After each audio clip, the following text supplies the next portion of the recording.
ଚାଲିଛ ଚିଲିଛୁ ତୁମେ କୁକୁର କୁକୁର ମୁଁ କୁକୁର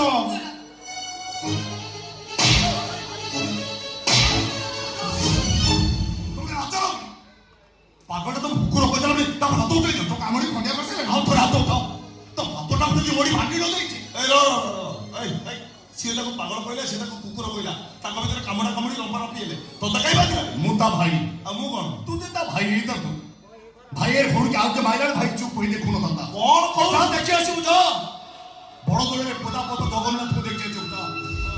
ভৌণীর হাত নাই বলি দি ভাই দি হাতই ভৌণীকে মঝিরে বসাইଛନ୍ତି আরে দেখি আসিবু যা তাকুই কইব ভাই ভৌণী সম্পর্ক দেখি আসিবু যা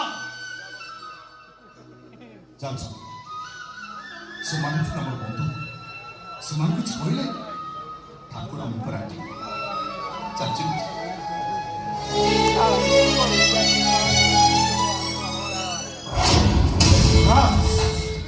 ପାଗଳି ମୋ ଛାତିର ଛପେଇ ରହିଗଲା ତାର ଉପରଙ୍ଗ ମତେ ପାଗଳ କରିଦେଇଛି ମୋର ଯେମିତି ହେଲେ ପାଗଳି ଦରକାର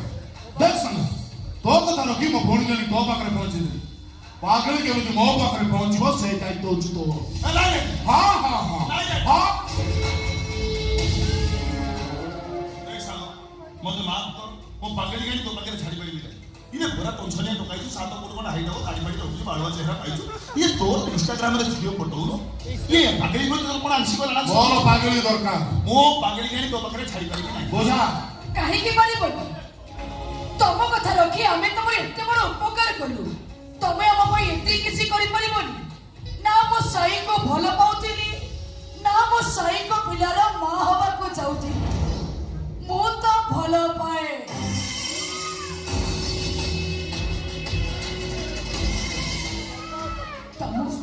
କ'ଣ କରିବି କହିଲ ଶୁଣି କ'ଣ କରିବ ଆମ ସାଇ ନ 24 ଘଣ୍ଟା ସେ ପାଗଳି ପାଖରେ ବାଣ ପକେଇକି ଜଗିଛି ଏମିତି ବାଣ ପକେଇ ଜଗିଛି ହଁ ବା ହନୁ ଜଗି ହଉ ଆସ ସେ ବାଣକୁ ମୁଁ ଖୋଲିଦେବି ଆସ ସେ ପାଗଳି ତମ ପାଇଁ ବିପଦ ହେଇ ଠିଆ ହବ ସମ୍ପତ୍ତିର ଅଧେ ସେୟାର ନେଇଯିବ ତେଣୁ ତାକୁ ତମ ରାସ୍ତାରୁ ହଟେଇ ଦେବା ଦରକାର ଶୁଣ ମୋର ଗୋଟେ ସାଇକ ଡକ୍ଟର ଚିହ୍ନା ଅଛି ପାଗଳି ସେଠି ଗଲେ ଭଲ ହେଇଯିବ କହି ସାଇ ସାଙ୍ଗରେ ତାକୁ ପଠେଇ ଦେବୁ ଆଉ ତାପରେ କ'ଣ ହବ ମୋ ବୁଝିବ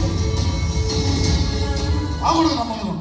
ସାଇ ପାଗଳି ଘରୁ ବାହାରିଲା ମାତ୍ରେ ମତେ ଖାଲି ଫୋନ କରି ଜଣେଇଦେବୁ ବାସ୍ ଖେଳ ଖତମ ଏ ସାଙ୍ଗ 15 ଦିନ ଭିତରେ ତ ମନସ୍କାମନା ପୂରଣ ହବ 15 ଦିନ ପାଗଳି ତ ପାଖରେ ପହଞ୍ଚିଗଲା ବୋଲି ଇଚ୍ଛା କୃଷ୍ଣା ବି ତୋ ପାଖରେ ପହଞ୍ଚିଗଲା ବୋଲି ଇଚ୍ଛା